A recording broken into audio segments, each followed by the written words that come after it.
Urban geography की YouTube lecture series में आज हम पृथ्वी पर नगरीय अधिवासों एवं नगरीय सभ्यताओं की उत्पत्ति कब, किन दशाओं व किन स्थानों पर हुई, ये समझने का प्रयास करेंगे। नगरीय अधिवास या नगर भूमि के किसी निश्चित क्षेत्र को व्यक्त करते हैं जहाँ की जनसंख्या गैर कृषिगत कार्यों नॉन एग्रीकल्चरल एक्टिविटीज़ में कार्यरत रहती है।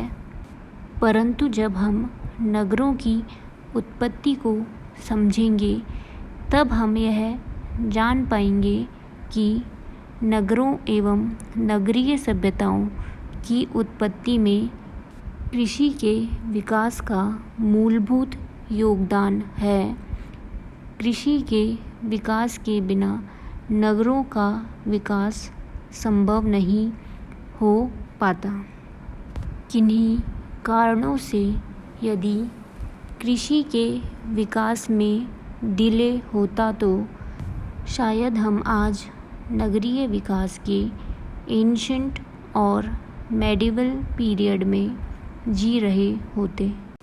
आज के लेक्चर में हम नगरीय सभ्यताओं की उत्पत्ति के लिए आवश्यक दशाओं में से मुख्यतः कृषि की उत्पत्ति एवं विकास ने किस प्रकार नगरीय विकास का आधार रखा, यह समझने का प्रयास करेंगे।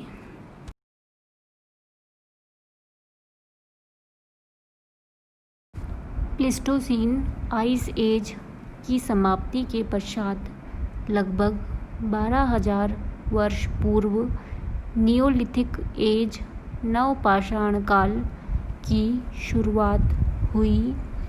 नवपाषाण काल में मनुष्य ने कुछ पादपों व जंतुओं के महत्व को समझा व इनका पालतूकरण डोमेस्टिकेशन करने लगा, जिससे धीरे धीरे कृषि की शुरुआत हुई और मानव छोटे छोटे समूहों में कृषि क्षेत्रों के निकट स्थायी रूप से रहने लगा।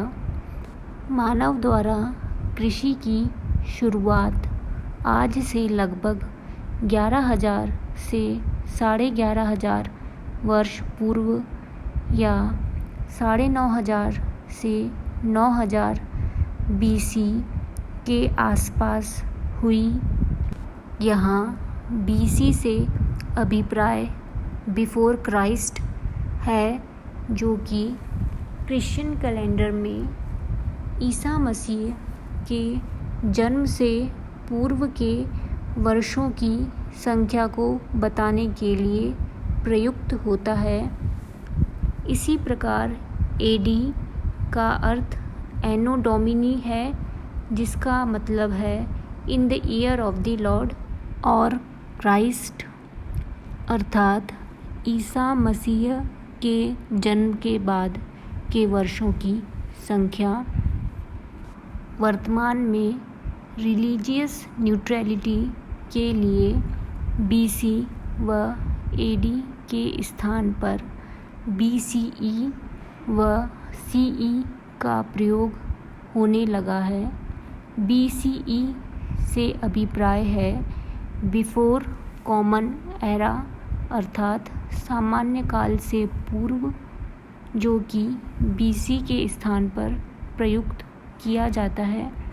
इसी तरह CE से अभिप्राय है कॉमन एरा, सामान्य काल, जो कि AD के स्थान पर प्रयुक्त किया जाता है। मानवीय विकास में व्यवस्थित कृषि व जंतुओं का पालतूकरण डोमेस्टिकेशन क्रांतिकारी कदम साबित हुआ। कृषि करने से पूर्व मनुष्य घुमंतू नोमैडिक नेचर का था, जो कि हंटिंग व फूड गैदरिंग द्वारा जीवन यापन करता था। कृषि के विकास के साथ मानव ने नोमैडिक फॉरेजर की लाइफस्टाइल छोड़कर स्थायी रूप से जीवन यापन करना शुरू कर दिया, जिससे प्रारंभ में छोटे ग्रामीण समाजों की उत्पत्ति हुई, जो आगे जाकर नगरीय सभ्यताओं के विकास के आधार बने। मानव द्वारा नवपाषाण काल नियोलिथिक पीरियड में हालांकि कृषि की शुरुआत हो गई थी, परंतु इस समय कृषि उत्पादन अत्यधिक न्यून था और मानव मुश्किल से ही कृषि उत्पादन से अपना पेट भर पाता था। ऐसा इसीलिए था क्योंकि कृषि एक बहुत ही लेबर इंटेंसिव जॉब थी। पूरा परिवार, यहाँ तक कि पूरा समूह दिन रात वर्ष पर्यंत कृषि कार्य में ही संलग्न रहते थे। उन्हें कृषि के लिए मिट्टी से कंकड़ पत्थर हटाना, बीजों को बोना, सिंचाई करना, मिट्टी में खाद डालना, वीड्स खरपतवार को हटाना, परजीवी जीवों पैरासाइट्स से रक्षा करना, ये सभी कार्य करने पड़ते थे। इतनी मेहनत करने के बाद भी कृषि उत्पादन अत्यधिक कम था, परंतु धीरे धीरे कुछ इनोवेशंस व इन्वेंशंस से कृषि उत्पादन में वृद्धि हुई।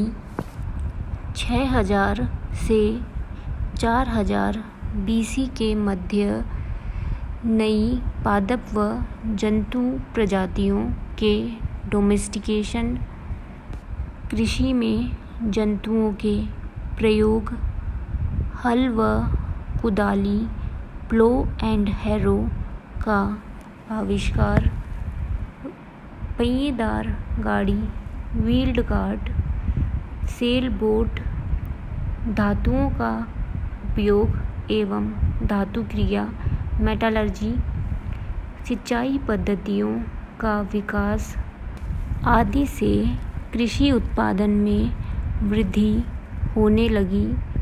जब इन नियोलिथिक इन्वेंशंस व इनोवेशंस का प्रयोग विश्व के कुछ निश्चित क्षेत्रों में किया जाने लगा, जहाँ की जलवायु, मिट्टी, जल, स्थलाकृति, टोपोग्राफी कृषि उत्पादन के लिए अत्यधिक अनुकूल या उपयुक्त फेवरेबल थे, तब कृषि उत्पादन अत्यधिक बढ़ गया, जिससे सरप्लस प्रोडक्शन होने लगा। ये क्षेत्र विस्तृत नदी घाटियाँ, ब्रॉड रिवर वैलीज थी, जहाँ की एलुवियल सॉइल, जलोढ़ मिट्टी कृषि उत्पादन के लिए अत्यधिक उपजाऊ थी, जहाँ हर साल नदियों द्वारा मिट्टी की नई परत जमा कर दी जाती थी, जिससे मिट्टी का उपजाऊपन बना रहता था। इन क्षेत्रों में alternate wet and dry season होने के कारण सॉइल लीचिंग, मृदा का अपक्षालन बहुत कम होता था।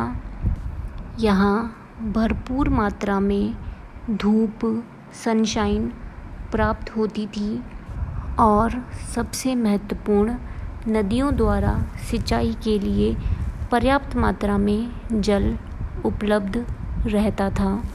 इन सभी अत्यधिक उपयुक्त व अनुकूल भौगोलिक दशाओं के कारण नदी घाटियों में सरप्लस कृषि उत्पादन होने लगा, जिसने नगरीय सभ्यताओं के विकास की नींव रखी, जिससे अब हर किसी का कृषि कार्य में इन्वॉल्व रहना जरूरी नहीं रह गया।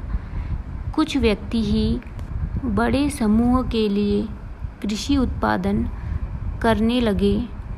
ऐसे व्यक्ति जो अब कल्टीवेशन नहीं कर रहे थे, वे धीरे धीरे अन्य कार्यों में इन्वॉल्व होते गए और कृषि क्षेत्र के निकट के स्थानों पर बसने लगे, जिससे नगरीय अस्तित्व की आवश्यक दशाएं विकसित होती गई। विश्व में नगरीय सभ्यताओं का विकास किस प्रकार हुआ व नगरीकरण की अवस्थाओं फेजेस को हम अगले लेक्चर में समझेंगे।